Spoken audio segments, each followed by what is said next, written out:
Bismillahirrahmanirrahim. Assalamualaikum warahmatullahi wabarakatuh. Mungkin bisa cek dulu suara saya, apakah terdengar jelas oleh teman-teman?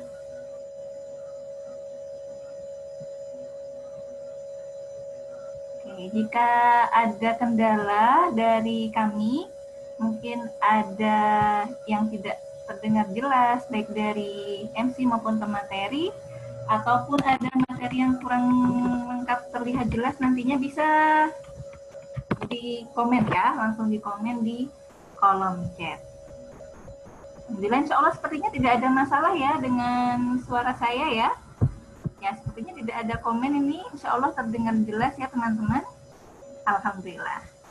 Alhamdulillah sudah terdengar jelas. Oke, baik, kita mulai lagi ya. Saya mulai lagi. Mungkin bisa diaktifkan videonya biar terlihat nih audiensnya begitu ya. Mic-nya boleh di-off-kan dulu, silahkan. Tapi untuk kamera, yuk sama-sama di-on-kan aja yuk ya.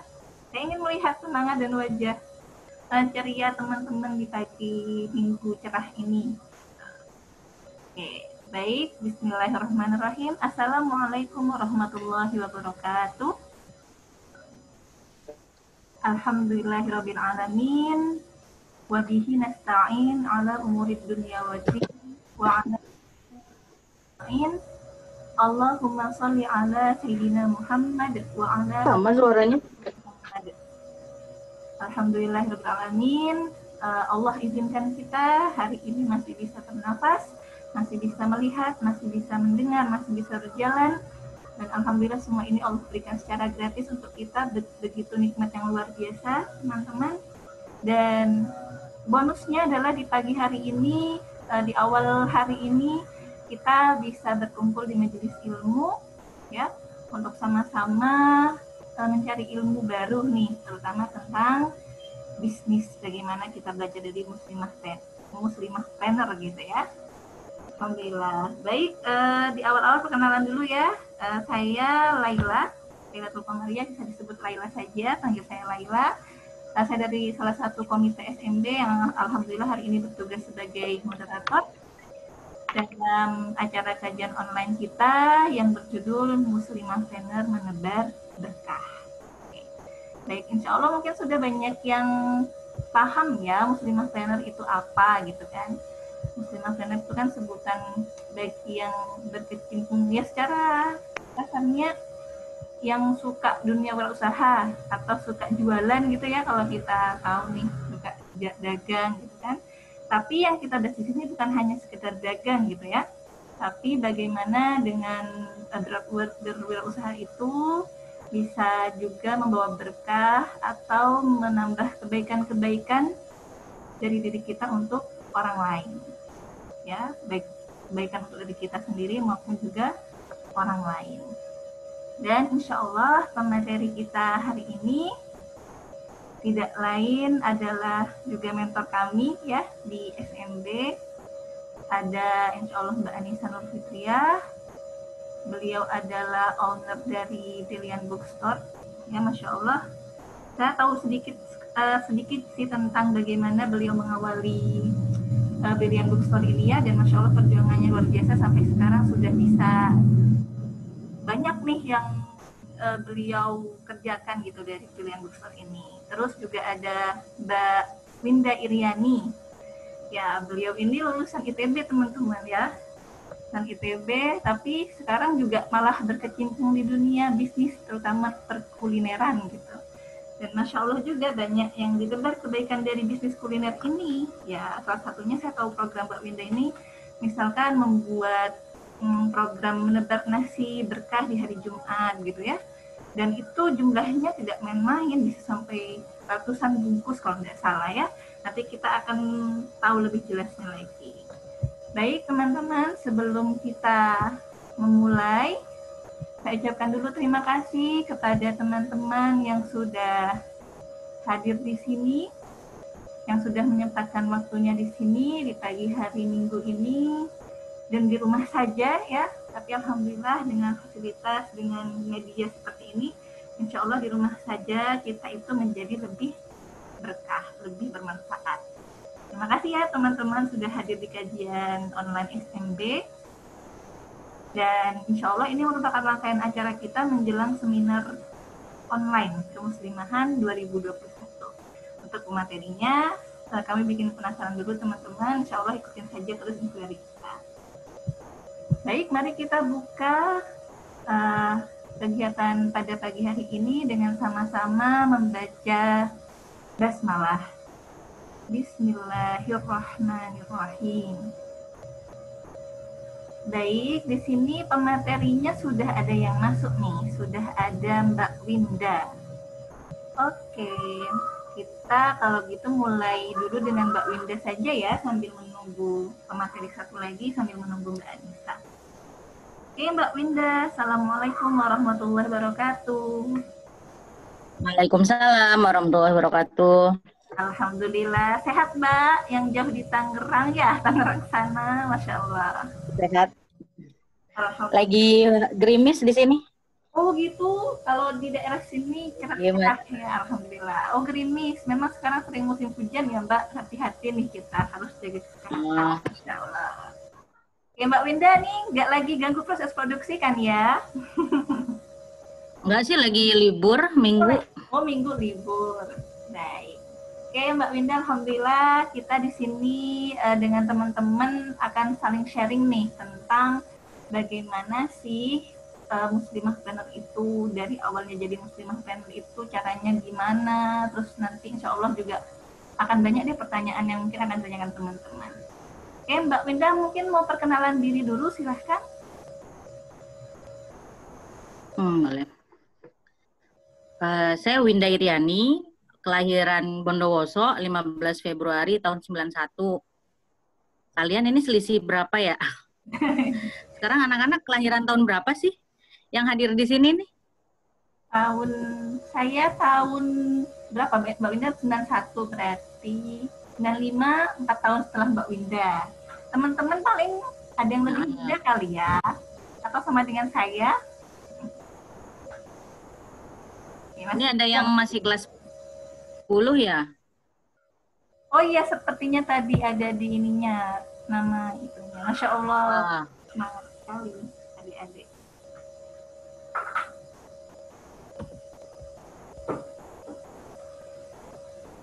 Santai aja. Berhubung di sini ada anak SMA ya? SMA yang kuliah juga ada ya?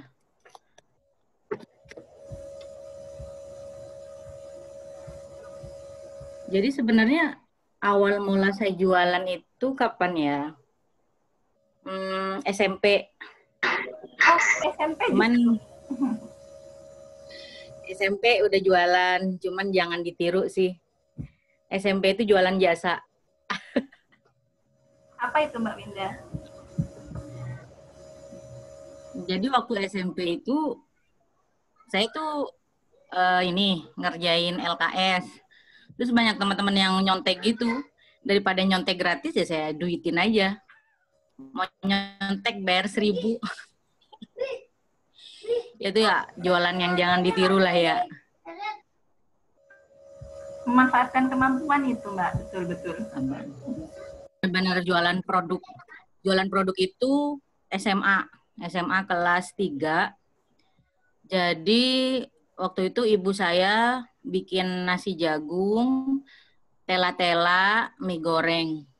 Terus saya bawa ke sekolah, ya udah itu alhamdulillah lumayan tiap hari dijajain ke teman-teman kelas 3 sama guru-guru juga. Karena saya kan duduk di depan ya. Meja saya sama meja guru itu dempet. Jadi pasti guru sebelum ngajar, bawa apa sekarang Win? Bawa ini Win. Kayak gitu sih awal-awal jualan. Ternyata lumayan juga ya. Kalau pas saya nggak jualan kayaknya uang saku segitu-gitu aja gitu. Tapi ketika bantuin ibu jual jadi nambah gitu. Biasa 7.000 dari jualan ditambahin 5.000 gitu kan. Terus jualan ini berlanjut sampai kuliah. di kampus itu teman-teman cowok juga ya, mereka itu nggak malu bawa donat. Jadi cowok-cowok itu bawa berapa lusin donat dijual di kelas. Karena memang mahasiswa juga banyak juga yang malas sarapan. Jadi ya pasti laku banget ketika kita jualan di kampus. Dari situ ya saya juga jualan donat, roti, pulsa, buat nambah-nambah uang jajan sih. Ya awal mula ya memang namanya kita jualan tujuannya ya untuk nambah income. Waktu itu kan income-nya dari beasiswa. Buat nambah-nambah ya jualan lah. Karena saya dulu ketika SMA saya punya cita-cita untuk kuliah nggak pakai uang orang tua sepeser pun. Alhamdulillah itu terwujud. Uang kuliah juga gratis karena ada beasiswa. Terus uang saku juga bisa nabung dari jualan. Nah itu jualan yang kayak gitu tuh tingkat 1, tingkat 2. Akhirnya di tingkat 4 saya tuh diajakin teman-teman buat bisnis bareng tuh. Waktu itu mungkin udah ada yang tahu Legit Singkong. Jadi dia memang produksi brownies dari tepung singkong. Dari situ saya di bagian marketing ya. Karena emang suka jualan jadi ditaruhnya di marketing.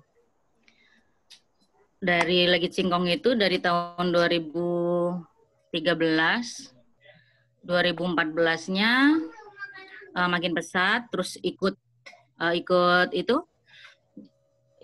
lomba wirausaha Wira Mandiri, terus menang di tingkat Jawa Barat, habis itu masuk nasional. Nah sejak saat itu tambah pesat tuh, banyak investor yang mau nanam modalnya. Nah, tapi disitulah ya karena ilmu bisnisnya masih kurang gitu ya. Mungkin ilmu bisnis secara teori dunia udah dapet ya karena dari Mandiri kan udah sering dikasih pelatihan. Tapi secara agamanya nih yang belum kan. Akhirnya ketika 2013, 2014 itu karena kami ingin melebarkan sayap. Yang awalnya dulu cuman ada dapur produksi terus jualan online, kami tuh pengen buka kafe. Akhirnya buka kafe, modalnya itu hutang dari bank banyak banget. Ada yang hutang di bank ini, ada yang ngegadein PKB motor ke sini habis itu udah hancur, bangkrut. Ternyata ya pas baca-baca lagi ya iyalah riba itu nggak akan berkah gitu ya. Pasti akan inilah. Karena ketika punya hutang di bank, ya salah juga sih waktu itu perhitungannya. Punya hutang di bank, per bulannya nggak mikirin harus bayar berapa. Akhirnya ketika ada investor masuk, uang investor bukannya untuk pengembangan produk, tapi buat bayar hutang. Jadi sampai bangkrut 2014, 2015 awal itu udah bangkrut. Dulu restonya kafenya kami tutup juga, nggak ada pemasukan. Waktu itu saya juga lagi nyoba bangkit dengan nama baru lagi, bukan Legit Singkong ya, waktu itu Sweetella. Tetap karena harus bayar hutang yang kemarin-kemarin kayaknya berat gitu ya. Akhirnya ya udah benar-benar ditutup. Dan saya waktu itu hijrah sama suami ke Tangerang Selatan. Nggak bawa apa-apa, maksudnya habis itu kami rehat dulu karena memang masih trauma ya. Waktu itu hutang 200 juta, trauma, hutang banyak, nggak mau bisnis lagi lah gitu kan awalnya. Cuman ketika di Tangerang, anak pertama itu masih umur 3 bulan, 4 bulan. Jadi di rumah ya udah kerjanya cuma ngurus rumah, ngurus anak. Kok kayaknya tangan gatel gitu ya. Kayaknya kalau nggak ngapa-ngapain nggak enak gitu, gatel. Akhirnya ya udah nyoba-nyoba lagi, bikin kue lagi. Bikin kue. Jadi waktu pas di Legit Singkong, alat-alat kue itu, alat-alat baking banyak banget. Ada kompor, ada oven gas gede, terus juga mixernya juga mixer yang gede itu loh. Terus mixer yang kecil-kecil juga banyak, alat-alat semuanya lengkap aja. Cuman ya karena udah banting setir, tutup, gulung tikar, ya udah itu ditinggalin gitu ya. Pas di Tangerang dari nol banget, waktu itu jualan pertama itu kue lumpur, tahu kan ya kue lumpur. Ya, lumpur. Tapi waktu itu Tempatnya saya apa? nggak bikin kue lumpur. Waktu itu Yang ada cetakan kue lumpur di rumah, saya bikin kue pukis. Jadi resep kue pukis dicetak ke cetakan lumpur. Dijual 1.000-an. Waktu itu kan pas pindah ke Tangsel kan memang di perkampungan ya, nggak bisa jual mahal-mahal. Kalau dulu kan jual brownies 30-50 ribu bisa gitu. Cuman karena ini tinggalnya di perkampungan, jadi jualnya 1.000-an. Ditelatenin aja tiap hari. Ada yang laku, nggak laku terus aja. Sebulan itu omset 600 ribu. 600 ribu bersih sekitar 300 ribu kan. Jadi bulan pertama dapat segitu, langsung waktu itu belum punya mixer. Kan mixer ada di Bandung kan waktu itu. Jadi uang dari penjualan bulan pertama langsung dibeliin mixer. Dari mixer itu langsung berkembang bikin brownies, bikin apa gitu. Jadi memang bergulir ya. Ya kalau emang nggak ada uang untuk beli oven ya udah nggak usah beli gitu kan. Ya kita harus fight. Hingga sampai saat ini tuh dulu jualan tuh tahun 2015 akhir ya. Sekarang 2020, 5 tahun ya. Jadi 5 tahun itu akhirnya saya nggak sama sekali Odelin Food ini nggak nyentuh hutang bank sama sekali nggak. Jadi emang murni dari perguliran modal aja yang awalnya omset 600 ribu sebulan, sekarang bisa 60 juta sebulan gitu. Jadi ya hasilnya disimpan-simpan aja gitu. Awalnya dulu cuman punya mixer satu, ketika tambah rame, nambah lagi mixer. Ada duit lagi, dibeliin mixer roti lah yang meskipun yang kapasitasnya nggak gede, tapi lumayan lah buat ngulen roti gitu kan. Waktu itu kan produk yang lagi rame cinnamon roll.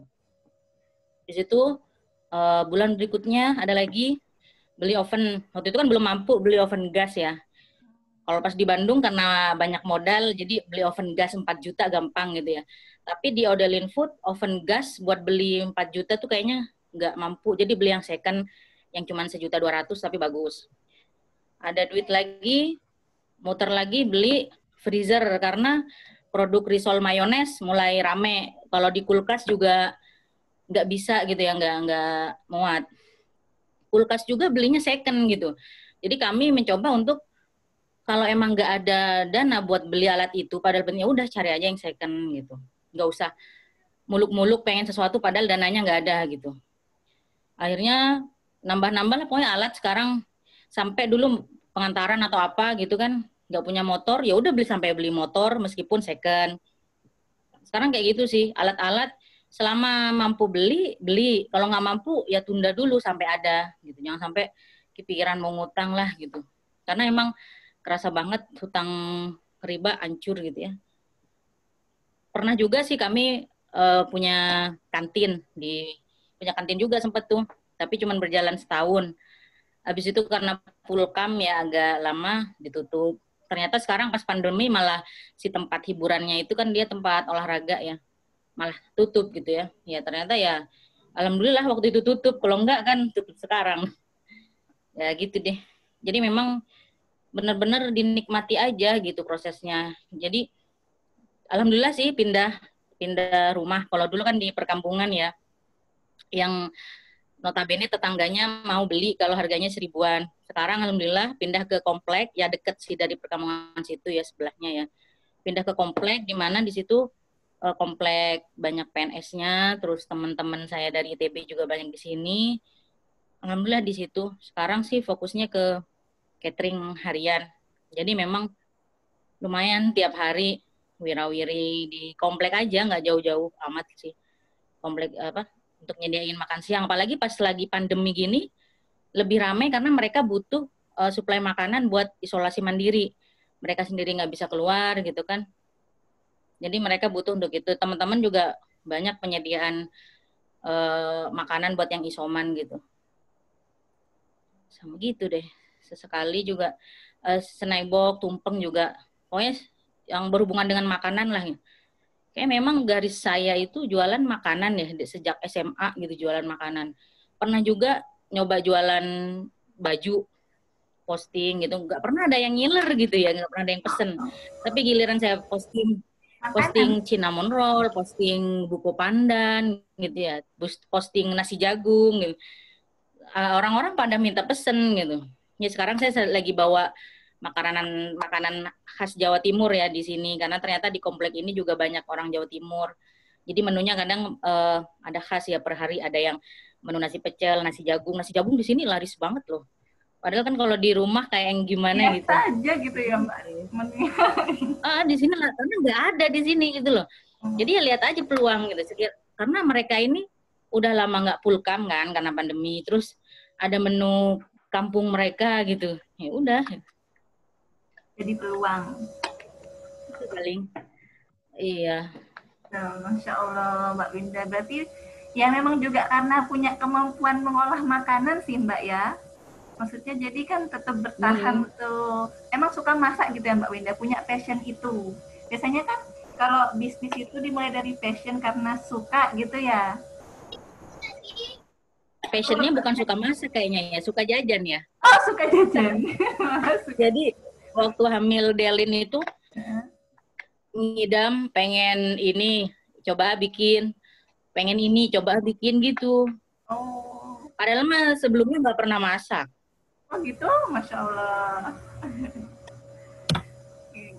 Baik, Mbak Winda, terima kasih banyak untuk awal mula kisah tentang berbisnisnya, begitu ya, sangat menginspirasi kita semua ya teman-teman.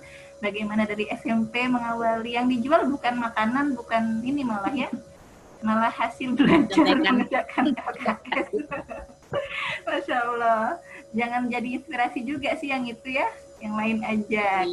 Pun SMA jual makanan sampai akhirnya kuliah, bisa mencukupi kebutuhan kuliah dari jualan, bahkan dari yang pengalaman pahit ya, utang ke bank, sampai sekarang alhamdulillah omsetnya sampai 60 juta. Terus berkaitan dengan itu ada pegawainya enggak Mbak Winda? Pegawai, terus yang kurir yang mengantar itu gimana sistemnya?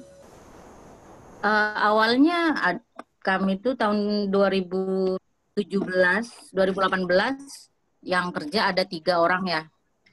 Cuman sekarang cuman ada 1 orang doang. Berdua dengan jadi setim bertiga sih. Ya banyak sih. Jadi emang agak susah ya milih pekerja yang passion di bidang makanan. Orang-orang di sini kalau kerja itu cuman bisanya yang beberes rumah gitu loh. Jadi untuk nyari yang dia bisa masak belum ini. Sejauh ini cuman bertiga sih. Itu keluarga atau orang lain, Mbak Linda? Yang satu orang lain, yang satu ibu saya sendiri. Oh, ada inilah keluarga. Biasanya kan gitu ya, untuk ini bisa dengan keluarga. Gitu. Oke, Masya Allah. Terima kasih Mbak Winda. Nanti kita tanya-tanya lagi. Nah, sudah bergabung juga dengan kita Mbak Anissa. Masya Allah. Juragan buku nih. Assalamualaikum warahmatullahi wabarakatuh. Waalaikumsalam warahmatullahi wabarakatuh. Kedengaran nggak ya suara saya ini? Yap, jelas. Masuk nggak? Jelas. Sip, jelas Mbak. Jelas? Jelas. Oh, jelas banget. Oke, Mbak Anissa sudah bergabung dengan kita. Ya, mungkin sudah teman-teman sudah ada yang pernah tahu dengan Mbak Anissa ya. Ini Mbak Anissa sama Mbak Winda orang Bondowoso semua ya, teman-teman. Produk asli Bondowoso. Dan sekarang sudah di rantauan semua. Tapi Masya Allah, sukses ya. Dengan berbagai perannya gitu. Dan sekarang kita bahas perannya di bisnis nih. Nah, Mbak Anissa nih, kemarin waktu saya tahu kan maksudnya akademis banget kan ya Mbak Anissa nih, maksudnya akademis banget. Sekarang juga S2-nya juga mau selesai, Insya Allah. Tapi hebatnya tuh punya Brilliant Bookstore ini dan Masya Allah tambah berkembang gitu loh. Yang dari awal, ya saya juga jadi resellernya sih teman-teman. Saya juga bermentor sama mbak-mbak ini gitu ya. Jadi bisa diceritakan deh Mbak Nisa gimana awalnya kok pas ke buku gitu, akhirnya terjun di bisnis buku ini. Padahal kan sama ini Masya Allah sekali ya, maksudnya dengan perkuliahan yang begitu padat, dengan akademik yang difokuskan sama Mbak Nisa, begitu kan, sampai kuliah S2 juga sekarang. Tapi bisnisnya alhamdulillah bisa berjalan. Itu awalnya gimana sih Mbak Nisa? Kenapa termotivasi untuk akhirnya terjun di dunia bisnis? Silakan Mbak Nisa. Kenalan dulu boleh? Baik. Ini coba saya lihat dulu deh, kayaknya nih boleh dibuka nggak ya ini? Iya itu, ayo teman-teman. Tadi diminta Hai, buka. hai, hai. Hai hai. Kita bicara dengan siapa? Wah, masya Allah, alhamdulillah. Yang lain Jangan-jangan kita ditinggal. Oh, ada ya orangnya. ada. Yang lain silahkan teman-teman. Oke, baiklah. Bismillahirrahmanirrahim. Saya mulai aja ya. Assalamualaikum warahmatullahi wabarakatuh. Salam kenal, nama saya jelas ya? Jelas? Oke. Salam kenal, nama saya Anissa Nur Fitriah. Kalau ditanya tanggal lahir, saya udah tua banget ya. Lahirnya 10 April 1989. Jadi sekarang udah kepala 3 nih, adik-adik saya semua begitu. Saya ibu dari 3 anak, putri semua ya. Kemudian saya sekarang tinggalnya di Malang dan mengembangkan bisnis di sini. Kesibukan sekarang, saya seorang ibu rumah tangga, nyambi kuliah S2, insya Allah bulan ini lulus ya, yudisium, sedang menunggu proses. Juga sekaligus nyambi jualan online shop buku. Baik, itu aja kayaknya ya, mungkin nanti bisa tanya-tanya. Kelahiran Bondowoso insya Allah, dari Desa Tapen. Oke. Baik, sebelum itu saya mau menyampaikan mungkin ada sekitar 5 poin, seperti yang diminta teman-teman. Yang pertama, dirangkum dari kisi-kisinya ya, riwayat berbisnis. Kayaknya saya digembleng oleh orang tua saya berbisnis memang sejak kecil gitu. Bapak saya adalah, walaupun bapak ibu saya PNS, tapi bapak saya jiwanya dagang. Begitu. Jadi saya berbisnis sejak kelas 3 SD. Apa saja yang saya jual, itu dulu saya ambil tas yang terbuat dari kertas dari teman-teman. Dan saya jual di sekolah dan itu laku banget. Pertama itu. Kemudian saya pernah jualan kacang tanah yang digodok oleh bapak saya sendiri. Kemudian saya jalan keliling di desa gitu, nawar-nawarin. Karena waktu itu pengen beli-beli, tapi bapak saya nggak ngasih uang. Padahal bapak saya seorang PNS gitu ya. Tapi kami ini dikasih kacang tanah godok ya, yang dicontong pakai kertas, tahu ya, dulu kan memang jualnya gitu. Kemudian kita disuruh keliling. Hasil dari itu kami boleh beli-beli. Kemudian saya juga pernah jualan cilok di depan rumah saya, dibuatin kayak tempat sama bapak saya. Dan yang masak ciloknya itu, sorry. Yang masak ciloknya adalah bapak saya sendiri. Mana nih? Jatuh. Oke, itu. Kemudian saya juga pernah jualan apa ya? Kalau dulu teman-teman tahu nggak ya? Sekarang masih ada juga tuh rentengan apa sih? Yang 1000-an gitu. Ada pokoknya kayak jam-jaman apa gitu. Pokoknya itu 1000-an. Jadi saya dibuatin kayak mini gerobak sama pak saya, suruh jualan di depan rumah. Itu pengalaman saya berbisnis. SMA saya nggak ada SMP saya nggak jualan apa-apa. Kemudian karena pindah ke kota ya. Kemudian SMA saya jualan buku dan kerudung titipan dari mbak-mbak kuliah. Dan itu laku banget gitu, dibawa aja ke kelas. Dan kuliah saya punya komitmen untuk membiayai kuliah saya sendiri, sehingga ketika saya hijrah kuliah ke Malang, yang saya bawa pertama kali sudah bisnis gitu. Jadi saya jualan pulsa. Setelah jualan pulsa, alhamdulillah di semester 3 saya udah biaya kuliah sendiri tanpa minta ke orang tua ya. Tentu dengan bekerja dan jualan juga cari beasiswa. Itu saya jualan kue, jadi setiap pagi saya bawa 100-an kue, itu saya taruh di gazebo-gazebo gitu, atau kantin kejujuran. Kemudian saya juga ikut program pemerintah, yaitu punya produk sendiri, ada 2 produk saya, burger, tapi ini pun gagal. Dan kemudian produk dari hasil penelitian S1 saya, skripsi saya, yaitu 2 kali saya menjual. Pertama untuk petani di Sulawesi, itu keuntungan pertama yang banyak ya. Sekali jual langsung dapat 10 juta. Diminta produksi lagi saya nggak sanggup waktu itu karena saya menikah juga ketika kuliah. Itu ada 2 produk hasil skripsi, yaitu untuk pohon gaharu waktu itu dikirimnya ke Sulawesi. Kemudian yang kedua ada semacam pupuk atau probiotik hayati yang itu saya kirim ke Jawa Barat. Itu saya udah nggak lanjut produksi lagi karena saya ngomong anak ya kayak.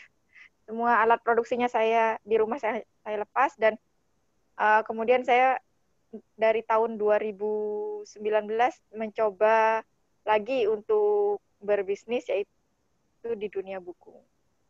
Gitu. Oke, sebelum ke yang lain-lain saya ingin menceritakan toko all shop saya namanya Brilliant Bookstore. Ini awalnya bagaimana mendirikan Brilliant Bookstore ini? Saya anti banget dan menanamkan pada diri saya sendiri, saya nggak mau jualan online shop. Kayak gitu ya. Pokoknya saya anti banget deh sama online shop gitu. Gitu. Dan ternyata jatuhnya di situ juga gitu ya. Bagaimana memulainya? Pertama bulan Juni 2019 setelah Hari Raya Idul Fitri. Saat itu saya sedang penelitian utama tesis saya, jadi sedang fokus-fokusnya di lab, juga sedang hamil anak kedua, anak ketiga ya, trimester pertama. Juni, bukan trimester pertama berarti ya, lahiran Oktober, berarti trimester kedua mungkin. Nah itu, kemudian saya ditawari sama kakak tingkat saya, dipaksa banget untuk jualan buku. Saya malu nih gitu, dengan trial dulu begitu. Jadi saya jualin beberapa produk teman saya tawarkan di grup, saya update status, dan semua produk yang saya tawarkan punya teman saya itu selalu laku dibeli orang, kayak gitu ya, Masya Allah gitu. Saya nggak ngambil untung, bantu jualan aja. Nah, di situ kemudian muncul pertanyaan, oh berarti saya mampu nih jualan sesuatu. Kemudian bertemulah saya dengan teman saya dan dipaksa, Dek, kamu pasti bisa jualan buku ini, coba jual. Saya malu banget gitu. Coba, akhirnya dipaksa dan ternyata betul 250.000 rupiah itu sebanyak 23 pieces gitu. Nah, di situ kemudian saya diterjunkan lagi, digembleng lagi, jual ini, dan itu selalu bisa. Kemudian, singkat cerita, itu bulan Juni 2019 ya. Singkat cerita, Juli 2019 saya izin kepada suami saya bahwa saya ingin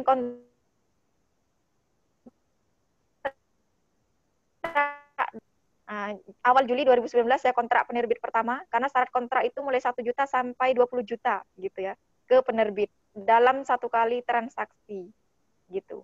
Kemudian setelah itu pertengahan Juli saya kontrak dengan penerbit kedua gitu.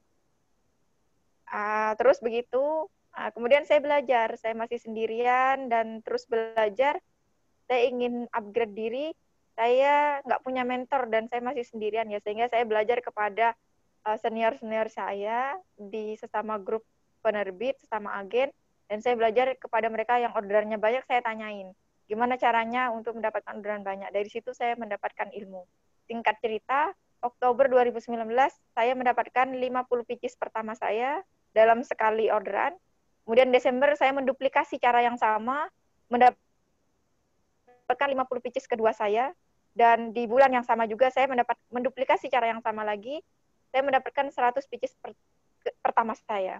Kemudian saya menduplikasi cara yang sama lagi, Januari 2020 saya mendapatkan 100 pieces kedua saya. Nah, April 2020 itu saya berencana untuk off, jadi grup jualan saya itu nggak rame, saya off-kan dalam rangka untuk fokus tesis. Ini sebelum Ramadan ya.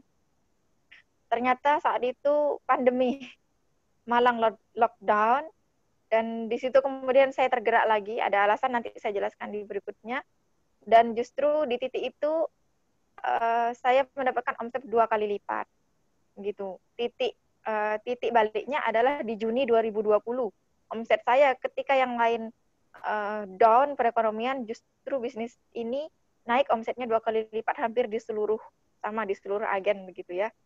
Nah, jadi itu. Kemudian Juli 2020 saya meng-hire admin pertama saya sampai sekarang. Dan Desember 2020, alhamdulillah saya mendapatkan 100 juta pertama saya omset.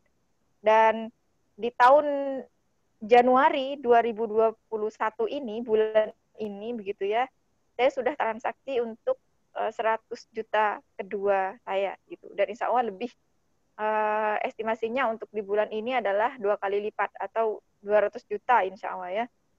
Target kami di tahun ini adalah 1 miliar insya Allah. Bismillah gitu, mudah-mudahan. Bismillah. Itu sejarah singkat Brilliant Bookstore gitu ya. Atau terlewat. Oh, nanti aja mungkin ini ya. Baik.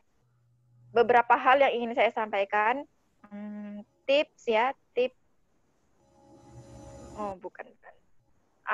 Mungkin dua poin lagi ya. Jadi gini. Kemudian saya itu nggak kenal dengan sesama penjual buku. Pokoknya saya jalan aja sesuai apa yang saya tahu begitu ya. Tetapi kemudian sekarang saya banyak terlink dengan sesama penjual buku di daerah Malang juga, dan mereka menyatakan bahwa bisnis buku yang saya jalani ini termasuk cepat gerakannya dan termasuk cepat berkembangnya. Begitu katanya mereka begitu. Nah, ini saya hubungkan dengan gini. Bagaimana mencari berkah dalam berbisnis atau menduplikasi secara cepat omset atau perkembangan bisnis kita. Nah, saya sebenarnya kalau ditanya gini saya nggak tahu ya. Saya bukan praktisi bisnis, saya nggak punya ilmu bisnis, tetapi kemudian saya mencoba karena saya mulai dari sendirian, saya menduplikasi ini kepada tim saya dan sebagian itu sudah berhasil gitu. Dari yang awalnya mereka nol tentang online shop, mereka nggak bisa jualan, sekarang mereka orderannya banyak gitu. Apa yang saya lakukan dengan bisnis ini sehingga bergerak dengan cepat begitu. Baik, mungkin ini bisa diduplikasi sama teman-teman gitu. Sehingga teman-teman bisa mendapatkan 50 pitches pertama, 100 pitches pertama, 5 juta pertama gitu, 10 juta pertama ini bukan omset ya, tapi keuntungan. Kemudian mungkin bisa mendapatkan omset 100 juta bahkan sampai 1 miliar pertama begitu ya. Nah, teman-teman, yang saya lakukan adalah pertama, cara mencari berkah atau melakukan legitan bisnis begitu ya. Yang pertama yang saya lakukan adalah niat, bab niat. Ini adalah bab yang pertama dan utama. Jadi teman-teman, saya adalah orang public figure atau orang panggung yang selalu dilabeli dengan kata keren, kayaknya begitu ya. Kenapa? Karena saya ketika kuliah itu selalu punya produk sendiri yang itu dalam hal ini menjadi sebuah kekerenan. Tetapi untungnya nggak ada. Sehingga nggak bisa berhasil gitu ya. Tetapi secara masyarakat itu bagus banget, itu yang saya terjadi. Sehingga ketika awal saya menjalani online shop buku saya ini, orang melihatnya tidak seperti saya sekarang. Di masa orderan saya ratusan hingga ribuan pitches begitu ya. Tetapi orang melihatnya, lu akhirnya jatuh juga nih sama jualan yang seremeh ini juga. Iya gitu. Nah, itu yang pertama saya lakukan adalah saya menyampaikan kepada diri saya, I'm zero, gitu ya. Saya nol dan saya ingin memulai dari hal yang mendongkrak batas diri saya, yaitu adalah saya malu. Jadi ketika saya menjalani, orang itu teman-teman kalau jualannya online shop, apalagi saya dianggap bukan kelasnya, begitu ya. Sehingga ketika jualan apa sih, jualan buku begitu doang, gitu kan ya. Saya juga mengalami itu, sehingga yang saya kalahkan pertama kali bukan mendapatkan orderan, tetapi saya menyampaikan kepada diri saya bahwa saya harus menghilangkan rasa malu saya.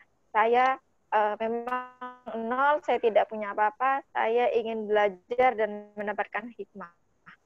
Itu yang saya ulangi bolak-balik dalam diri saya, sehingga yang saya lakukan adalah saya melabeli diri saya bukan siapa-siapa, saya mulai dari nol, betul-betul saya sedang belajar. Dan satu hal lagi ya teman-teman, Brilliant Bookstore ini bukan tujuan utama saya. Ini adalah cara saya untuk belajar. Karena saya ada rencana lain, bukan di sini kayak gitu. Tapi ini adalah cara saya belajar untuk mencapai tujuan bisnis utama saya nanti. Dan sebelum ke sana saya harus transaksi di angka 100 hingga angka miliar dulu begitu. Nah, karena itu kemudian yang saya lakukan adalah saya nyales. Teman-teman kan sering lihat tuh ya, sales itu kan datang ke rumah-rumah, sama kayak sales rokok lah ya, dia datang ke rumah-rumah menawarkan dan lainnya. Itu yang saya lakukan juga dulu pertama kali, gitu. Jadi saya nyales. Nah, kenapa? Dari situ saya belajar bagaimana saya ditolak oleh orang lain, bagaimana saya diterima oleh orang lain, bagaimana saya mendapatkan satu pitches pertama saya, kemudian menduplikasinya menjadi berpitches-pitches. Dan dari sana saya bisa ngajarin bermain online shop, sehingga saya bisa ngajarin ini yang harus dilakukan stepnya gitu ya. Ini kalau jelasin sekarang nggak selesai. Oke, itu yang pertama kali saya lakukan adalah saya nyales. Saya nyales dalam rangka yang utama bukan mendapatkan orderan, tetapi saya mengajarkan kepada diri saya untuk mendobrak bahwasanya saya tidak boleh malu. Karena saya harus menjalani semuanya. Saya ngambil buku sendiri ke sana ke sini, packing sendiri, anterin sendiri, semuanya sendiri gitu ya. Nah, tapi waktu itu saya yakin kok rempong banget nih, kok susah banget nih. Iya, karena suatu saat nanti saya akan punya karyawan yang banyak dan saya harus tahu secara detail seperti apa kerja mereka, sehingga saya bisa sehingga saya punya standar mutu harus seperti apa. Kenapa kok bisa saya membuat itu? Karena saya udah pernah ngerjain dulu kayak gitu ya. Itu yang saya cari. Itu. Kemudian teman-teman mencari berkah tuh begini. Saya gabung langsung aja ya. Jadi ini tuh berhubungan juga dengan tips memilih bisnis. Nanti saya gabung langsung aja. Jadi kenapa saya memilih, biar nggak lengkap ya. Kenapa kemudian saya memilih buku begitu ya? Ada beberapa catatan. Yang pertama, suami saya cinta buku, suka dengan buku dan kami sering beli buku. Saya suka buku, ya. Saya suka buku, suami saya suka buku, anak-anak saya suka buku. Jadi ketika saya menjual buku langsung klik gitu ya. Dan kami salah satu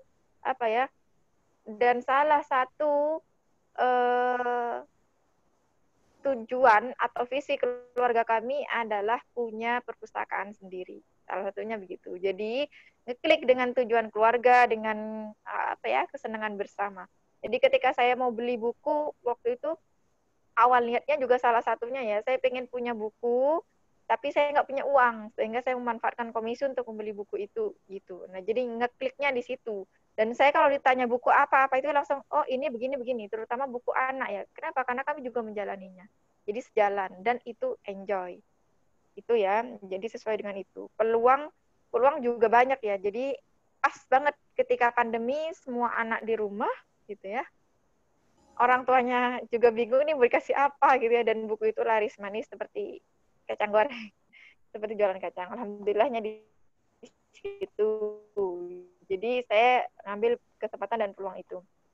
Berhubungan dengan passion, ya jadi sebenarnya passion saya itu bukan dagang jualan, tetapi manajemen tim, manajemen orang mungkin kayak gitu. Dan saya punya sisi persuasif yang kuat. Jadi saya punya sisi kemampuan mempengaruhi orang, dan ini saya gunakan dalam hal marketing.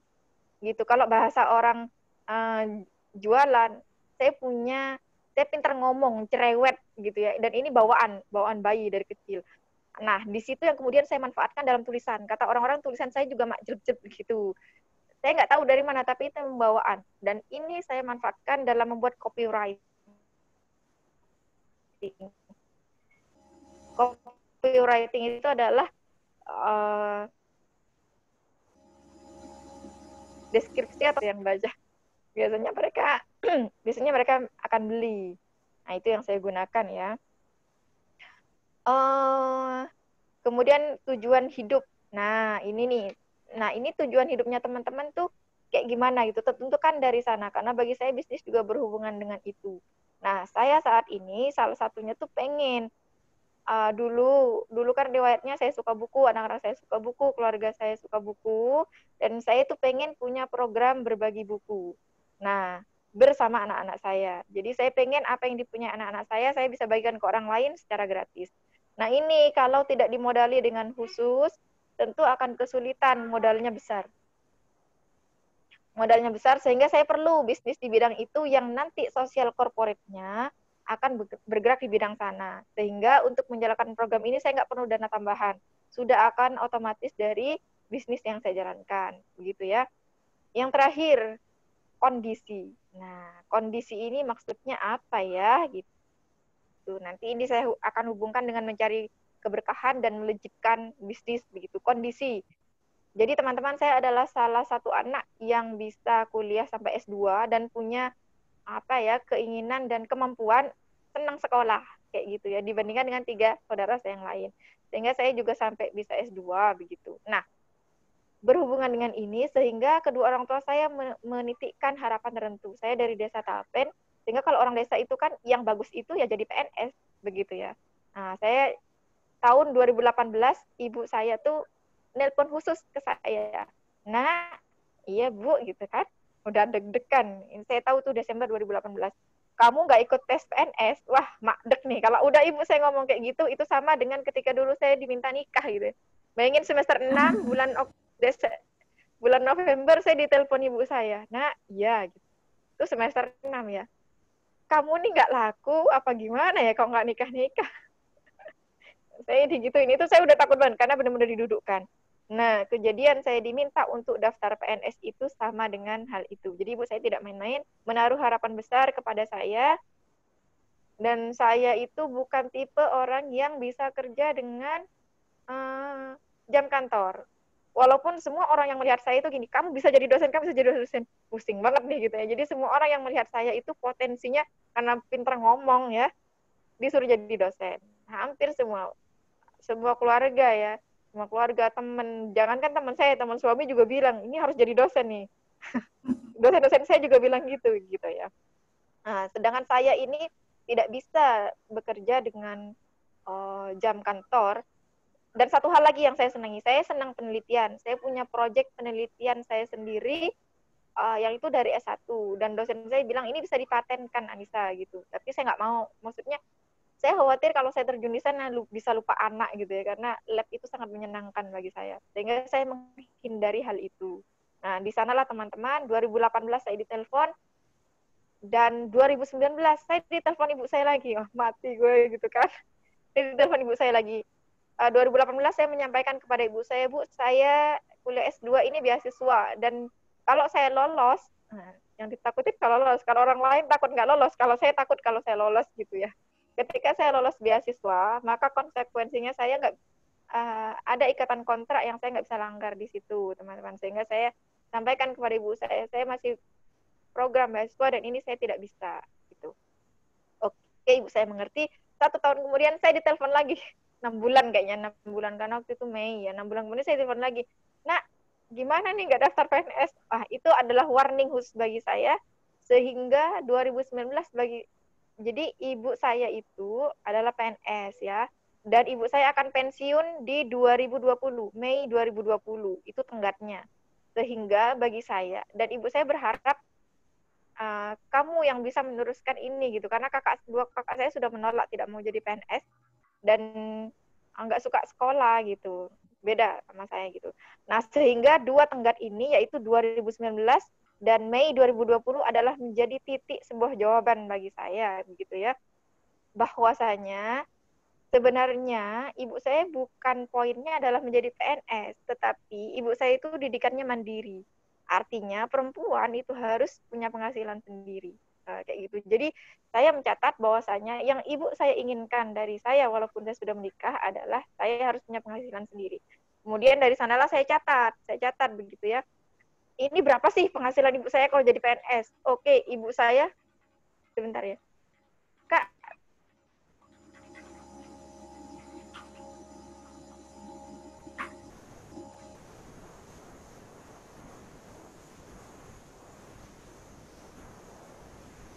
Oke, Mbak Anissa sepertinya ya masih ada kendala sebentar, teman-teman. Oh ya, buat teman-teman yang ingin bertanya, bisa menuliskan pertanyaannya di kolom komentar ya. Ya silahkan Mbak Anissa.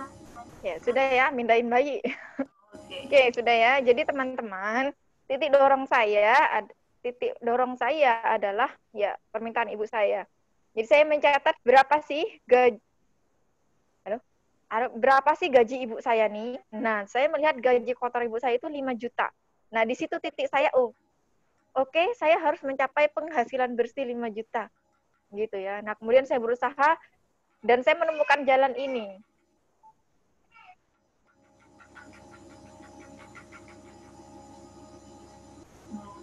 Dengan kecil ya Mbak Winda, Mbak Anissa, Masya Allah ya.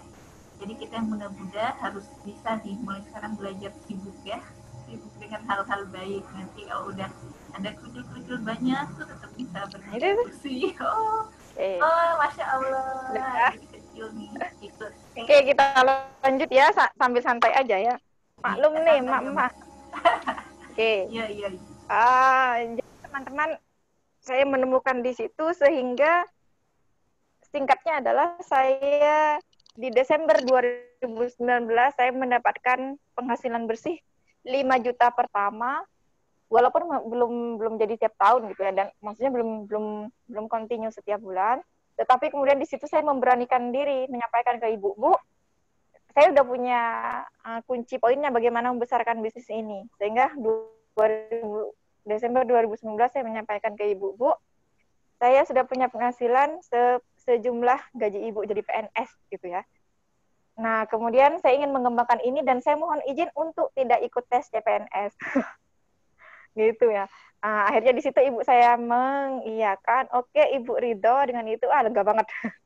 Jadi saya itu jawaban bertahun-tahun. Gitu. Nah, teman-teman, sebelum key point-nya ya. Nah, pertanyaannya adalah bagaimana kemudian saya meyakinkan diri dan mendapatkan jawaban dari buku atau memilih bisnis ini. Jadi sebenarnya itu adalah, bagi saya itu adalah jawaban doa selama 7 tahun. Kok bisa gitu ya? Jadi saya tuh minta sama Allah, saya tahu keinginan dan harapan ibu saya terhadap saya, karena permintaan PNS tuh sudah disampaikan juga sejak saya lulus S1 ya. Nah, jadi ibu saya tuh memang saya berdoa dari dulu, awas saya nih pengen punya penghasilan tapi yang nggak pengen keluar, apa ya begitu.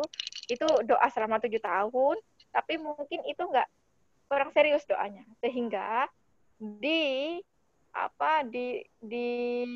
Ramadan 2019 itu saya full berdoa untuk 2 hal. Yang pertama adalah bahwa saya dimudahkan dan disegerakan lulus S2, dan yang selanjutnya adalah saya dimudahkan mendapat pekerjaan dan jawaban apakah saya harus tes CPNS atau tidak. Itu full selama Ramadan, setiap malam saya minta. Gitu ya teman-teman. Sehingga jangan kaget dan jangan heran kalau toko Allshop buku saya ini berkembang cepat gitu, dan saya dimudahkan untuk kontrak penerbit. Dan Allah tuh ngasih saya memulai bisnis buku saya ini dengan 0 rupiah ya. 0 rupiah, benar-benar 0 rupiah. Jadi sampai sekarang bisa transaksi ratusan juta. Nah teman-teman, jadi saya dimudahkan untuk kontrak. Saya dikenalin penerbit itu mulai kontrak 1 juta. Kemudian dinaikin lagi kontrak penerbit sekian juta, sampai akhirnya saya kontrak penerbit 20 juta. Itu kalau saya langsung dikasih tahu bahwa penerbit itu harus kontrak 20 juta, tentu saya akan mundur. Tapi Allah tuh ngasih taunya gitu, pelan-pelan. 50 pitches pertama, sekian, sampai saya akhirnya bisa kontrak dengan penerbit-penerbit besar gitu ya. Itu jalannya. Nah, artinya ini bukan proses yang instan, tapi memang kumpulan dari sejak lama.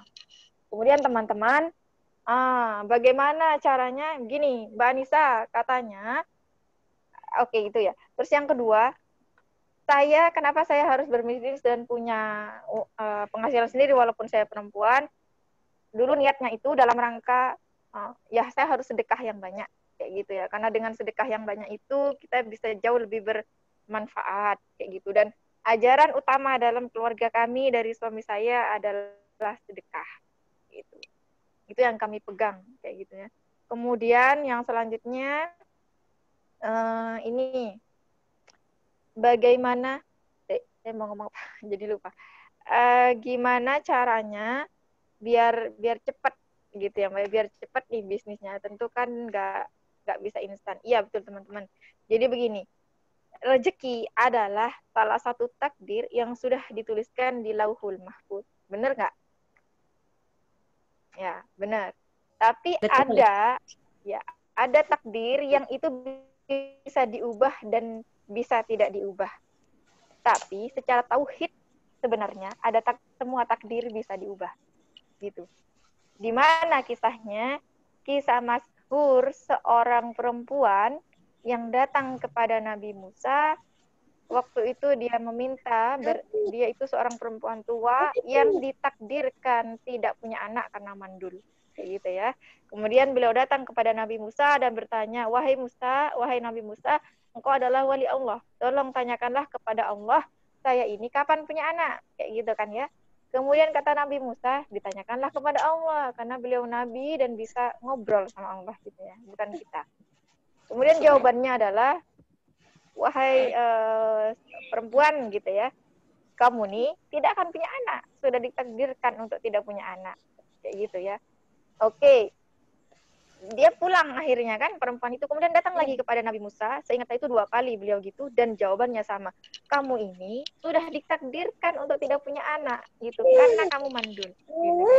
Jadi dia pulang dan tidak balik lagi sekian bulan kemudian balik lagi gitu. Balik laginya gimana? Membawa seorang bayi. Kemudian Nabi Musa bertanya, bayi siapa ini yang kau bawa? Ini adalah anak saya. Terima kasih atas doanya, gitu kan? Karena waktu itu beliau meminta untuk didoakan kepada Nabi Musa juga. Nah, ini adalah seorang perempuan yang ditakdirkan mandul oleh Allah dan tidak bisa punya anak. Tetapi Allah dengan Maha Rahman dan Rahimnya masih memberikan dan mengubah takdirnya untuk wanita ini, masih memberikan anak. Apa amalannya? Beliau mengamalkan ya Rahman, ya Rahim, terus untuk meminta, istiqomah sekali. Karena teman-teman yang sudah nikah bisa bayangin banget kalau sampai nggak punya anak bertahun-tahun itu, aduh, gitu ya. Lebih baik punya anak banyak daripada nggak punya anak. Nah, itu sangat menyakitkan. Jadi mungkin banyak ya cerita. Nah, pertanyaannya adalah, mampukah kita seistiqomah dan sedahsyat ini amalannya gitu ya? Nah, kalau saya nggak mampu. Terlalu banyak ini ya. Artinya saya mungkin nggak sekuat ibu itu memintanya. Nangisnya, amalannya, kayak gitu ya. Ikhlasnya dalam meminta gitu kan ya. Saya nggak akan sekuat ibu itu. Jadi gimana dong Mbak Anissa kalau ternyata saya ini udah ditulisin di Lauhul Mahfuz rezeki 1 juta sebulan, bisa nggak diubah? Bisa, karena ada kisah itu gitu ya. Tapi pertanyaannya adalah, bisa nggak sih kita sehebat, seistiqomah dan sekuat ibu itu doanya? Kalau saya jawabannya, itu terlalu berat nih buat saya. Sholat malam aja masih bolong seminggu gitu ya, nggak bisa tiap hari. Nah, terus gimana dong caranya Mbak Nisa? Pakai cara kedua. Ada caranya berarti? Ada dong gitu. Nah, caranya apa itu? Mau tahu nggak? Atau di skip aja? Mau sekalian dong Mbak. Oke. Caranya saya sering sebutkan kepada tim saya, buatlah sebuah alasan. Kayak gitu. Apa itu alasannya? Jadi gini, buatlah sebuah alasan agar Allah mau menurunkan rizkinya berlebih dari jatah yang diberikan kepada kita. Nah, caranya gimana? Makin penasaran aja. Jadi teman-teman, Allah tuh nunjuk walinya di muka bumi, tapi bukan wali Allah. Ini bahasa kerennya aja. Menunjuk wakilnya di muka bumi. Nah, cara kita adalah menjadi wakilnya Allah ini, gitu. Nah, kalau kita sudah menjadi tangan kanannya atau wakilnya Allah di bumi, nggak mungkin kita nggak dikasih imbasnya. Pasti kita kena imbasnya. Nah, PR kita ini pertama itu. Kemudian yang kedua, membuat sebuah otomatisasi doa yang mengguncang dunia. Mengguncang langit, gitu ya. Nah, kuncinya ada di otomatisasi doa. Kalau nggak otomatis bukan nggak bisa, tapi berat. Gitu. Nah, 2 kunci ini. Oke, kita bahas yang pertama ya. Membuat sebuah alasan bahwa rezeki ini diperantarakan ke kita, kayak gitu. Gimana caranya? Nah, caranya ini adalah kalau pengen ya, ini apa namanya? Dengan poinnya ada sebenarnya.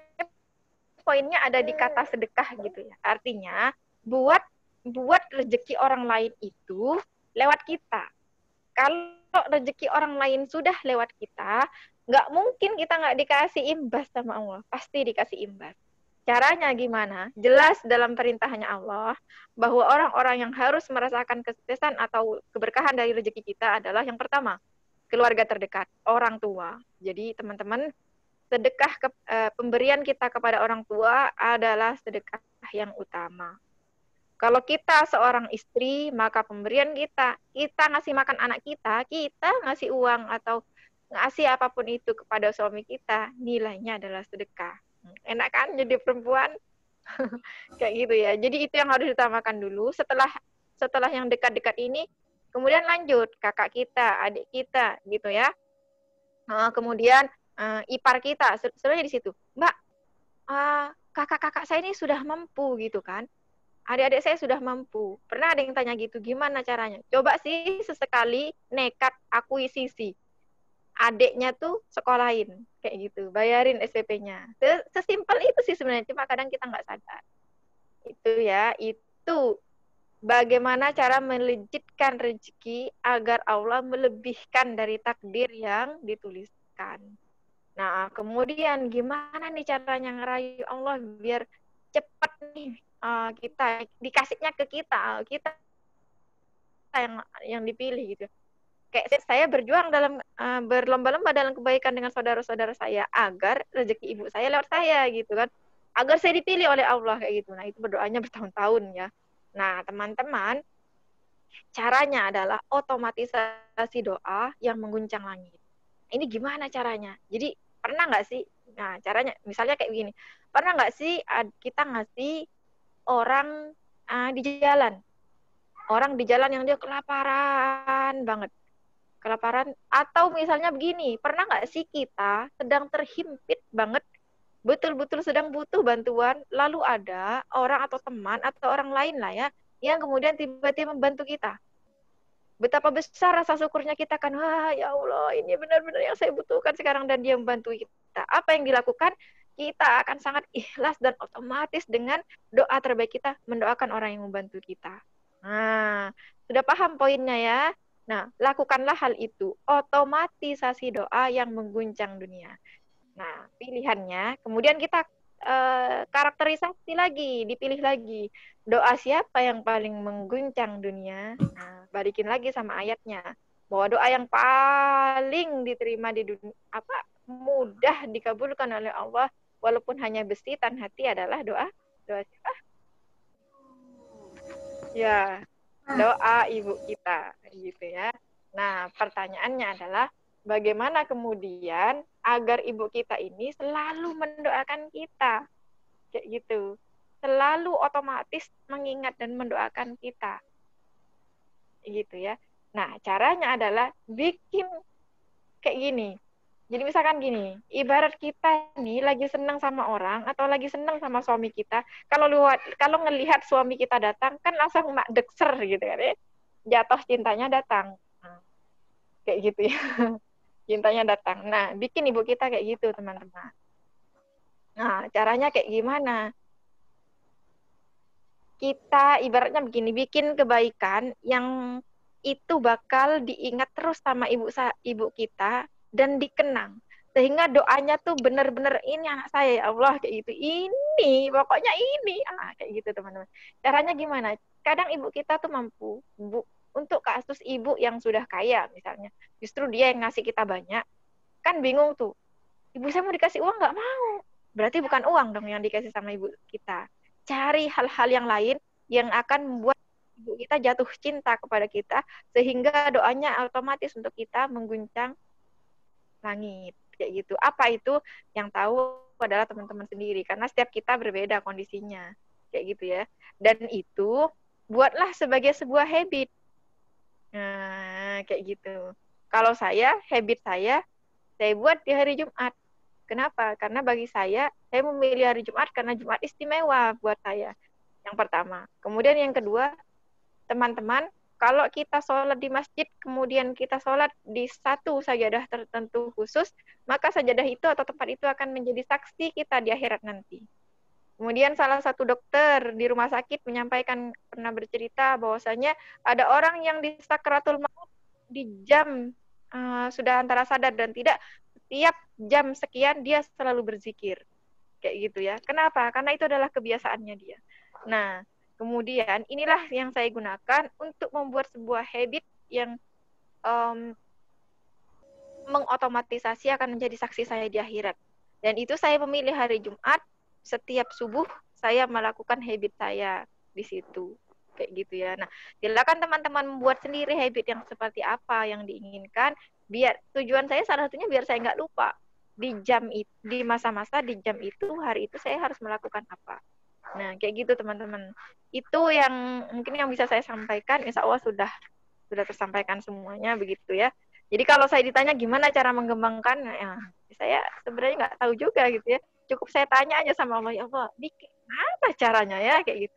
Nanti insya Allah didatangkan sendiri cara-caranya. Karena sejauh ini saya bergerak mau kontak penerbit ini, saya ke sana, apapun yang saya lakukan, itu strategi teknisnya aja. Tapi bagi saya semua yang saya lakukan gerakannya itu, ya sudah itu doanya siapa, kumpulan dari siapa, dan bagi saya itu semua karunia-Nya dari Allah gitu. Tapi cara-cara ini bisa diduplikasi sama teman-teman. Karena jelas, nasnya jelas, perintahnya jelas gitu ya.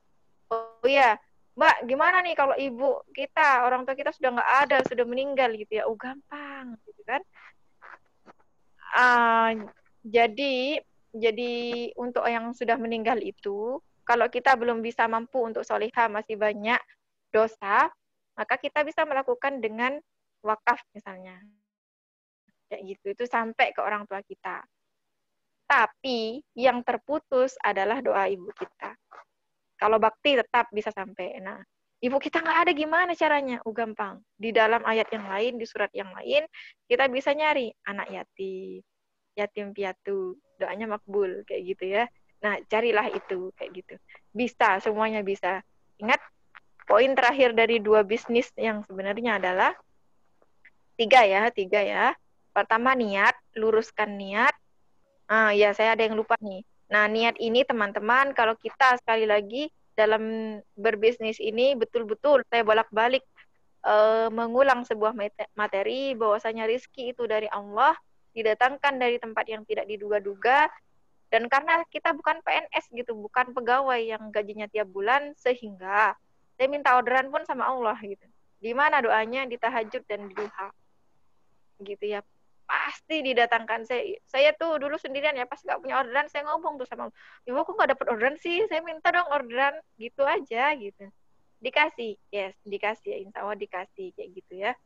Jadi saya meluruskan niat, dan kadang tuh masih ada aja saya berharap, saya kan punya tim, sekarang kan tim saya udah lumayan ya, ini mah gampang buat dapat orderan 50 gitu kan, tim saya banyak.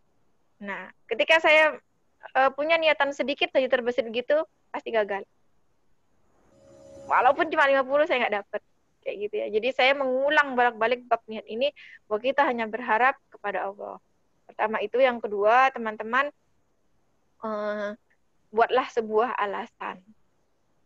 Gitu ya, buatlah sebuah alasan dengan 2 hal itu, yaitu menduplikasi agar Allah melewatkan rezeki orang lain melalui kita, dan membuat sebuah alasan untuk kita bisa mendapat otomatisasi doa dari orang lain. Yaitu yang terakhir, sesuaikan sama visi misi keluarga atau tujuan hidup kita agar semuanya selaras dan berjalan. Kayak gitu. Insya Allah itu yang bisa saya sampaikan. Nanti bisa tanya jawab ya. Masya Allah, luar biasa ya pengalaman dan tips yang mungkin di luar sana kita nggak akan dapat yang kayak gini gitu ya. Ini khusus tipsnya dari Mbak Nisa ya, yang Masya Allah teman-teman kita bisa belajar untuk mengaplikasikannya nih, karena tadi ya perjalanan bisnisnya Masya Allah ya, benar-benar Mbak dua ini pengalamannya Masya Allah. Tapi memang intinya adalah tetap kembali pada Allah yang niatnya, tetap kembali pada jalan yang lurus, tetap minta sama Allah dengan jalan yang baik. Kayak tadi Mbak Winda akhirnya harus ngerti saya nggak boleh riba gitu ya, karena tidak disukai Allah, akhirnya memilih jalan yang baik gitu. Mbak Nisa pun sama dengan tadi, kalau misalkan banggakan timnya atau gimana malah tidak jadi apa-apa gitu, justru dengan berserah pada Allah justru akan jadi gitu.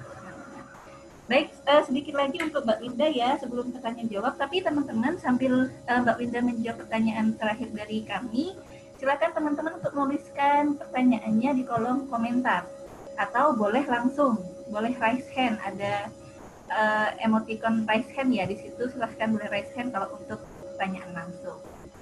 Oke Mbak Winda, sedikit tentang mau tanya nih menurut Mbak Winda tentang konsep rezeki itu apa sih? Kan namanya jualan ya pasti kadang mengharap-harap ada pemasukan lah tiap harinya. Nah konsep rezeki itu Mbak Winda seperti apa? Kemudian bagaimana mencari berkah dalam bisnis gitu. Apalagi nih Mbak Winda kan bisnisnya makanan ya gitu. Tadi kalau Mbak Nisa kan barang, buku gitu. Kalau Mbak Winda ke kuliner makanan. Gimana sih konsep rezeki itu dan juga mencari berkah dalam bisnis kuliner itu? Silakan Mbak Winda.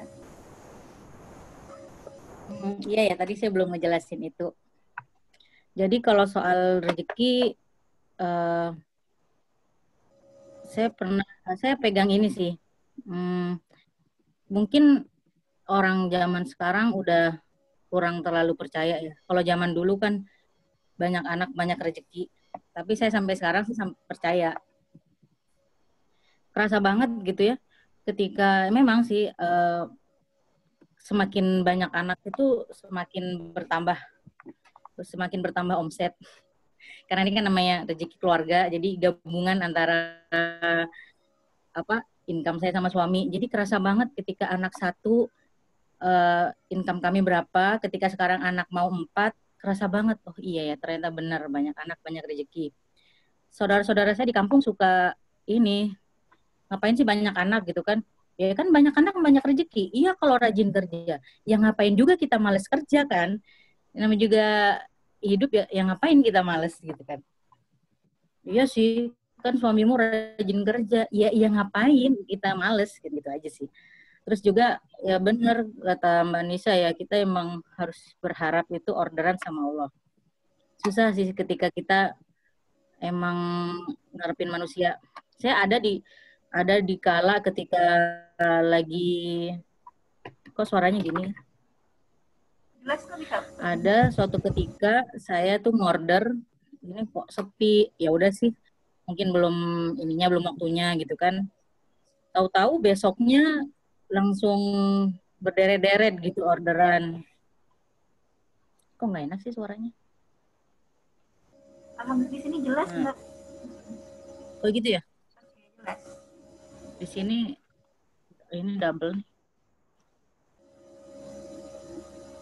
Ada kalanya akhirnya esoknya itu berderet-deret yang awalnya saya nggak nyangka segitu, tahu-tahu banyak. Gitu. Jadi ya udah sih, karena namanya wirausaha, ya kita emang nggak bisa ngarepin bulanan gitu.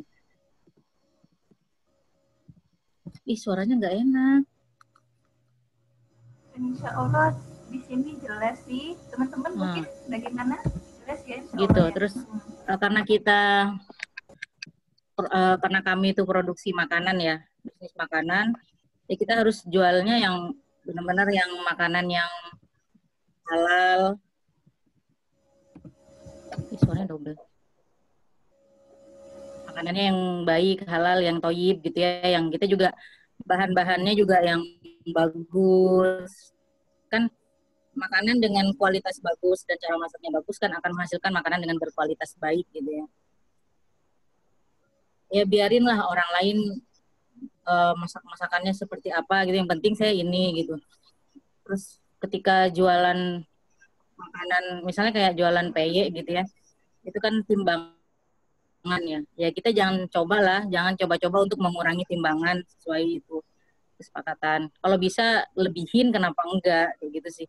Nah, orang-orang sih selalu repeat order ya karena memang kualitas itu juga, dan atas izin Allah juga mereka bisa cocok juga dengan menu-menu kami. Itu aja. Sama cerita Mbak Nisa yang diminta jadi PNS gitu ya, tujuannya kayak gitu.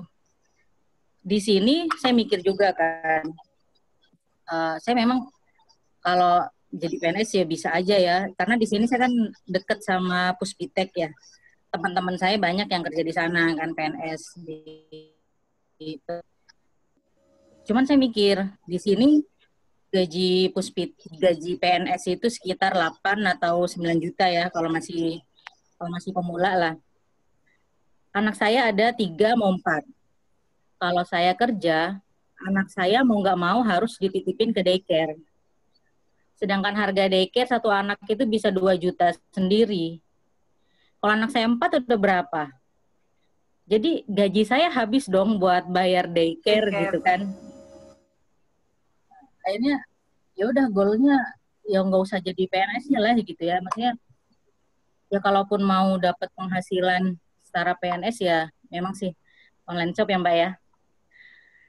Alhamdulillah gitu ya. Meskipun kerja di rumah doang, terus kumpul sama anak-anak, alhamdulillah sih bisa di atas PNS lah. Nggak harus nitipin anak ke daycare juga gitu. Karena dilema juga sih daycare di sini kan mahal. Belum ini yang 2 juta tuh yang biasa aja gitu. Bayang kalau 4 anak gaji saya habis. Ada sih kejadian sama temen juga itu PNS. Gaji dia itu anak dia mau 3. Yang satu 2 juta, ada yang 1,8 katanya. Akhirnya dia pusing sendiri kan. Saya kerja dari pagi sampai sore ninggalin anak, giliran gajian habis buat bayar daycare. Akhirnya ya udah dia memutuskan untuk resign gitu kan. Nah, saya nggak mau coba-coba ke situ ya, udah belajar dari pengalaman orang, udah mikir juga, ya ngapain kita ngabisin gaji untuk bayar orang lain gitu, mending kita aja pegang, cari alternatif lain aja gitu. Ya biarin lah apa kata orang gitu ya, bilangnya lulusan ITB jualan makanan, jualan nasi jagung lagi gitu kan. Ya udah ya kan goal kita tiap keluarga punya visi misi yang beda. Meskipun cara mencapainya tidak seperti yang diharapkan orang-orang, tapi ya udah. Yang kita tahu sendiri kok kebutuhan kita seperti apa. Jadi nggak usah dengerin apa kata orang ya. Yang penting kita anak-anak bisa kita urus sendiri. Gitu kan. Income dapat, kedekatan dengan anak juga dapat. Itu aja sih. Masya Allah gitu ya. Jadi karena Mbak Winda juga tinggalnya Tangerang Selatan, biaya hidup daycare pun untuk anak-anak sangat mahal nih teman-teman. Jadi banyak sekali ya pertimbangan untuk jadi seorang pegawai saja begitu. Apalagi dengan bisnis ini ternyata Mbak Winda bisa menghasilkan omset yang berkali-kali lipat daripada sekedar menjadi pegawai begitu. Jadi Masya Allah ya, jadi kita banyak mengambil pelajaran dari mbak-mbak kita ini dan semoga bisa kita jadikan semangat nih pemicu untuk mau mencoba. Nah bagi teman-teman yang ikut ini insya Allah semuanya pengen sih punya bisnis ya sepertinya ya bisa belajar. Oke, ada pertanyaan, kita langsung ke tanya jawab aja ya Mbak, karena waktunya sebenarnya kurang 5 menit lagi sih ya, kita paskan ke duhur ya, mau menjelang duhur, tidak terasa seru sekali nih. Baik, ada pertanyaan dari Ayu Hamdilah. Nah, Assalamualaikum Mbak Anissa, mau tanya. Nah, ceritanya persis kayak Mbak Anissa. Ibu selalu menyarankan saya untuk jadi PNS, tapi saya rasa niat saya nggak di situ, tapi lebih ke dunia bisnis. Tapi yang saya jalani masih belum melejit gitu, masih baru mulai. Nah, gimana cara naruh kepercayaan sama ibu saya kalau saya bisa sukses tanpa jadi PNS? Dilema ya. Ya, silakan Mbak Nisa, masih baru mulai bisnis nih Mbak Ayu.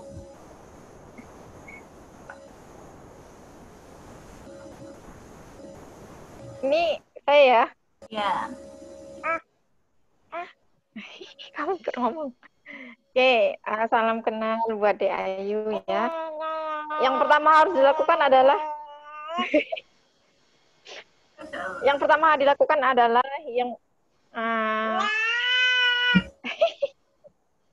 meyakinkan diri sendiri, gitu ya. Jadi tulis sekali lagi, meyakinkan diri sendiri. Jadi teman-teman, sebelum saya mencapai Desember 2019, sebelum saya mencapai 5 juta pertama dan menyampaikan kepada ibu saya itu melihat teman-teman saya yang lain yang lebih dulu jualan buku secara online. Apa nak? Sebentar. Ayo.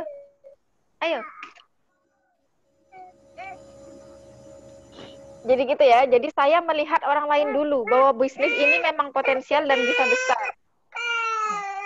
Sebentar. Jadi sehingga dari sana saya yakin oke, saya bisa menduplikasi kesuksesan mereka dan kemudian saya bisa melakukan dengan cara sendiri atau nyoba intinya gitu. Artinya saya yakin di bisnis ini saya bisa. Dan itu perlu diyakinkan dulu sama diri sendiri. Kayak gitu ya.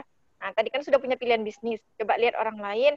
Karena ada, walaupun setiap rezekinya nggak sama begitu ya. Tapi kalau saya pribadi, saya butuh meyakinkan diri saya sendiri dengan melihat orang lain. Oh, di bisnis ini tuh bisa begini mainnya, bisa segini potensinya begitu. Nah, di sana kemudian saya yakin. Yang pertama itu. Kemudian yang kedua, membuat deadline pribadi. Jadi ada batas waktunya, sama seperti yang saya lakukan, deadlock saya itu kapan sih? Gitu. Nah, deadlock saya itu adalah sebelum ibu saya PNS, saya harus memberikan jawaban. Kayak gitu, itu secara umum. Tetapi sebenarnya 2019 itu saya sudah menentukan kepada diri saya pribadi gitu. Jadi Desember 2019, saya ingat saya itu ada pemilihan tes CPNS lagi, kayak gitu. Kalau nggak salah mau menuju 2020 ya. Nah, itu batas saya pribadi. Sebelum saya ada pemilihan tes CPNS di 2019 atau 2020 awal mungkin ya. Wah, saya harus sudah ngomong nih. Saya sudah harus mendapatkan 5 juta pertama saya bersih, kayak gitu ya. Nah, di sana kemudian mendorong saya membuat saya harus belajar ke sana. Nah, di titik itu akhirnya, ya udah saya punya jawaban untuk ibu saya, kayak gitu ya. Itu. Nah, selama masa penantian itu ada sesuatu hal yang harus kita kerjakan sama ibu saya, sama ibu kita. Apa itu? Yaitu kayak kalau saya bilang sih itu gimmick atau apa ya. Jadi ditenangin ibunya biar nggak ini sambil menyampaikan gitu, ini masih kecil bu, kayak gitu. Apa yang digunakan untuk tenang ini bu, misalnya kalau ibu itu mampu, kasihlah dia hadiah. Kalau ibunya nggak mau, kalau punya adik kasih adiknya hadiah, kayak gitu. Kalau ibunya lagi nggak mau, kalau adik nggak ada, kasih kakak hadiah atau pak de bude dan lainnya. Intinya yang menyampaikan bahwasanya bisnis kita itu menghasilkan, kayak gitu, dan kita bisa memberi walaupun sedikit. Cara ini teman-teman saya sudah gunakan beberapa kali gitu, dan itu insya Allah berhasil. Karena poinnya adalah kalau misalnya ya teman-teman pulang, jadi gitu, Lebaran pulang, yang diomongin siapa sih? Ini loh anak saya kerja di sini begini begini begini. Nah, ibu kita tuh di desa nggak mau kayak gitu tuh gitu. Bayangin aja kayak gitu. Dan saya ngerasakan bener tuh tahun 2019 insya Allah. Aduh, tidak ada yang bisa dibanggakan nih daripada kita kayak gitu. Walaupun apapun teman-teman, bahkan mau jualan nasi goreng gitu ya, tapi kalau punya 10 gerobak, bangga lah ibu kita tuh ya, kayak gitu. Cuma tinggal caranya aja. Itu mungkin bisa dicoba 3 tips itu gitu. Jadi mulailah dari sekarang, sampaikan bu, saya punya penghasilan, ini ada hasilnya, sekarang masih sedikit, mohon doanya. PNS sakit hati gitu. Karena nanti hati-hati, anak saya nggak mau di PNS. Ntar doa ibu kita, doa ibu kita di sepertiga malam, didoain jadi PNS, kalah sama doa ibu kita gitu ya. Iya, ya memang. Itu mungkin. Masya Allah, oke. Mbak Anissa bersama dengan pembicara cilik kita ya. Ya, terima kasih ya, Dek. Oke, kalau dari sisi pandang Mbak Winda nih, mungkin pernah nggak sih Mbak punya pengalaman orang tua pengen Mbak Winda jadi PNS, terus membuktikannya gimana gitu, akhirnya orang tua ridho. Gitu kan kita inginnya mengabulkan keinginan orang tua, tapi itu tadi khawatirnya orang tua nggak ridho kalau kita memang nggak mau jadi itu, dalam tanda itu di PNS gitu. Mungkin Mbak Winda ada pengalaman, boleh di-share juga. Orang tua sih nggak pernah ya nyuruh-nyuruh jadi PNS, karena emang orang tua atas sana nggak ada yang jadi PNS. Jadi aman sih dari tuntutan jadi PNS ya. Cuman dulu ketika saya kuliah, lulus, saya tuh pengennya kerja di pertambangan kan. Bapak saya ngelarang. Ngapain kerja jauh-jauh Kalimantan, kan saya anak satu-satunya. Kerja di Bondowoso aja yang penting berkah, katanya, meski dikit yang penting berkah, katanya. Ya kalau banyak dan bisa berkah kenapa? Ya alhamdulillah sih nggak kesampaian sih kerja ke tambang Kalimantan karena habis lulus juga langsung nikah kan. Terus ibu saya juga nggak pernah nuntut ya. Jadi emang sejak SMA itu saya diserahin bebas mau kuliah di mana aja terserah, mau kerja mau apa terserah. Ibu cuman ngasih doa yang terbaik gitu aja sih, akan selalu mendukung. Jadi ya udah ketika saya pas kuliah juga sambil bisnis, ibu ya ngedukung. Ketika juga sambil pas pernah juga outsourcing di Pertamina juga ya didukung juga gitu. Jadi ya bebas sih. Apalagi pas ketika punya anak, udah nikah, punya anak dan nggak kerja gitu ya. Teman-teman ibu di gudang, waktu itu kan ibu kerja di gudang tembakau. Teman-temannya pada ngejek, ih jauh-jauh kuliah ke TB, cuman jualan kue digituin kan. Akhirnya ibu saya yang pertama kali yang pertama kali membela kan. Ya dia kan cuman jualan kue kan cuman 9 doang. Tugas dia kan jaga anak digituin. Akhirnya sampai apalagi sampai sekarang orang juga nggak berani juga sih nyepelehin gitu kan ketika udah tahu hasilnya juga kan nggak berani nyepelehin juga.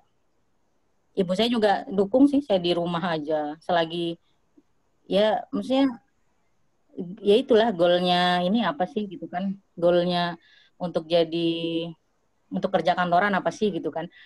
Kalau kerja kantoran malah menelantarkan anak gitu ya, jadi esensinya apa gitu. Gaji kita juga dikasih ke orang semua itu kan dengan gaji segitu gitu, sedangkan di rumah ya kita di rumah ngurus anak iya, deket sama anak iya, income juga sama dengan mereka gitu kan. Ya udah jalani aja, orang tua sih nggak pernah nuntut sih. Oke, Alhamdulillahnya tidak pernah nuntut. Alhamdulillah ya, dengan kisah yang berbeda tapi intinya adalah tetap ridho orang tua ya Mbak Winda, orang tuanya ibunya terutama ridho, jadi apa saja yang penting berkah gitu kan. Mbak Anissa pun akhirnya mendapat ridho, akhirnya alhamdulillah lancar gitu ya teman-teman. Jadi key poinnya juga adalah tetap ridho orang tua, ridho ibu kita gitu ya. Baik, teman-teman waktunya ternyata sudah mau zuhur ya, ini kita akan terpaksa mengakhiri dulu. Tapi kalau misalkan ada pertanyaan lagi, boleh deh nanti coba kita sampaikan sama Mbak-Mbak. Jadi bisa DM kita di IG, boleh. Kalau masih mau tanya lagi, mungkin next ada atau mentoring lagi, mentoring bisnis lagi, boleh insya Allah. Kalau misalkan teman-teman banyak yang mau dan baik, terakhir mungkin untuk Mbak Anissa dan Mbak Winda nih, sebelum kita tutup, mungkin bisa kasih pesan atau motivasi atau tips untuk kita-kita yang ingin memulai bisnis yang masih gak pede gitu ya. Gimana tipsnya gitu. Mungkin ada pesan motivasi khusus, monggo. Dan juga mungkin ada tawaran bisnis atau untuk relasi bisnis boleh. Mbak Nisa boleh. Untuk teman-teman mungkin ada adik-adik yang masih baru mau belajar bisnis tapi bingung mau kemana. Silahkan Mbak mungkin bisa ada solusi mungkin lewat sini, wasilah-wasilahnya bisa. Silahkan Mbak Widya atau Mbak Nisa dulu. Monggo. Oke, Mbak Nisa dulu ya.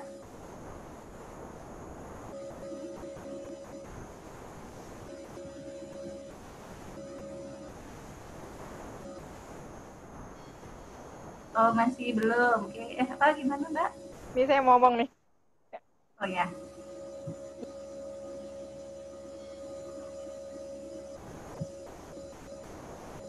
Oke, Mbak Winda dulu boleh ya kali ya, Mbak Winda atau Mbak Nisa? Mbak Nisa. Oke, Mbak Nisa silahkan tips atau motivasi untuk teman-teman yang mulai belajar bisnis. Saya juga sih ini, dan juga mungkin ada tawaran-tawaran khusus untuk peserta kali ini. Silahkan Mbak. Oke, saya mulai. Ini saya sambil ngomong pindah tempat ya. Ya, bisa dilihat buku-buku di belakang. Perpustakaan memang saya dan beneran suami suka buku. Jadi teman-teman yang mau memulai bisnis, mulailah saja sekarang kayak gitu. Karena semua orderan itu dimulai dari satu orderan kayak gitu. Gimana caranya? Mulai saja gitu. Ingat ya, saya mendapatkan 100 juta pertama saya cuma pakai WA aja. kayak gitu, ilmu yang lain. Tapi sudahlah, mulai saja kayak gitu ya, karena nggak pernah tahu dari mana. Dan saya sebelum menentukan bisnis yang sekarang pun saya mencoba banyak kayak gitu. Jadi kita nggak pernah tahu di titik mana kita mencoba kemudian meledak di sana. Nah, kayak gitu ya. Yang jelas orderan 1.000 itu ya mulainya dari satu orderan. Yang jelas menemukan titik yang memang benar-benar kita meledak di sana itu bisa jadi itu adalah titik ke 3, 4, atau bahkan ke 100 kita kayak gitu. Kalau nggak dimulai kita nggak tahu dan tidak akan pernah sampai di titik mana kita akan sukses kayak gitu. Jadi yang memulai mulai aja dari sekarang, coba aja dari sekarang kayak gitu ya. Yang jelas Allah nggak akan pernah bohong bahwasanya kita sudah memulai dengan niatan yang benar. Setiap kegagalan itu ada nilainya di mata Allah. Paling tidak kita tahu hikmahnya kayak gitu ya. Insya Allah itu, jadi mulai aja kayak gitu, mulai aja apapun itu dari sekarang. Insya Allah itu. Kalau mau bergabung dengan saya, silakan aja. Saya jualannya buku anak dewasa, anak sampai dewasa, kitab, Quran kayak gitu ya. Kemudian beberapa mainan edukasi dan beberapa aset kebutuhan rumah tangga juga mulai dikembangkan. Insya Allah. Insya Allah itu semoga bisa menduplikasi kesuksesan-kesuksesan yang lain. Dan baik, terima kasih Mbak Nisa. Ya, silakan Mbak Winda. Nambahin satu aja. Kalau berbisnis jangan coba-coba dekati riba. Karena itu efeknya ngeri banget. Gitu aja. Ngeri banget. Oh iya, ya. Riba itu ngeri banget. Oke, Masya Allah ya. Sudah banyak. Cukup Mbak Winda? Oke. Alhamdulillah, Masya Allah cukup banyak poin-poin penting yang kita dapatkan tentang bagaimana untuk memulai bisnis dan bagaimana untuk melanjutkan bisnis itu ya. Dan yang paling penting pertama adalah mulai dulu dengan niat yang baik dan hilangkan rasa malu gitu ya. Malu untuk berbuat kebaikan itu nggak ada, nggak usah dihapus aja gitu kan. Ini kan untuk kebaikan bersama. Kita juga bermanfaat, dagang itu bawa manfaat untuk diri kita dan juga memenuhi barang yang dibutuhkan orang lain gitu. Jadi kita kan bantu orang lain gitu kan, nggak salah gitu. Nggak ada salahnya gitu. Jadi ya mari kita jalani semua ini dengan lillahi ta'ala dan dengan tekad yang kuat untuk kebermanfaatan bersama. Baik teman-teman, Masya Allah tak terasa. Mungkin tambahin dikit ya. Oh ya, silahkan. Bisa.